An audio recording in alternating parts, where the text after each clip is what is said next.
اخيرا عملت لكم وصفه موتشي الايس كريم اللي كلكم سالتوني عليها. هتجيبوا اي ايس كريم بتحبوه تحطوه على ورق ستريتش وتلفوها كويس قوي كل واحده لوحدها، وحاولوا تكوروها وانتوا بتلفوها. اعملوا الكميه اللي انتوا حابينها وحطوها في الفريزر لحد لما نكمل بقيه العجينه. في بوله هنضيف كوبايه من دقيق الرز اللزج ونص كوبايه من السكر البودره وعليهم رشه ملح وكمان كوبايه من الميه. هنقلبهم كويس قوي مع بعض. تقدروا تقسموهم وتحطوا الالوان اللي انتوا حابينها او تسيبوها بيضه زي ما هي. بعد كده هنلفهم بستريتش ونخرمهم ونحطهم في الميكرويف لمده دقيقتين ونص. لو ما عندكوش مايكرويف ممكن تعملوها على النار في طاسه ما بتلزقش على نار هاديه لحد لما يوصل معاكم للقوام ده.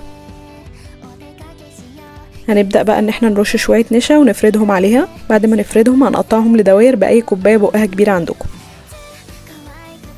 بعدين هنطلع الايس كريم من الفريزر ونبدأ ان احنا نحشيه في العجينة، بس خلي بالكم العجينة تكون بردت وكمان تعاملوا معاها بحرص لانه بيسيح بسرعة جدا. دايما خلي ايديكم في النشا علشان ما تلزقش في العجينة. الباقي انا قطعته زي الشرايط كده وهحطه على ايس كريم من فوق، ودي طريقة تانية تقدروا تعملوها بيها لو انتوا شايفين ان حوار اللف ده صعب. استمتعوا بيه خصوصا في الاوقات اللي احنا فيها دي والوانه الجميلة المناسبة لشم النسيم والربيع.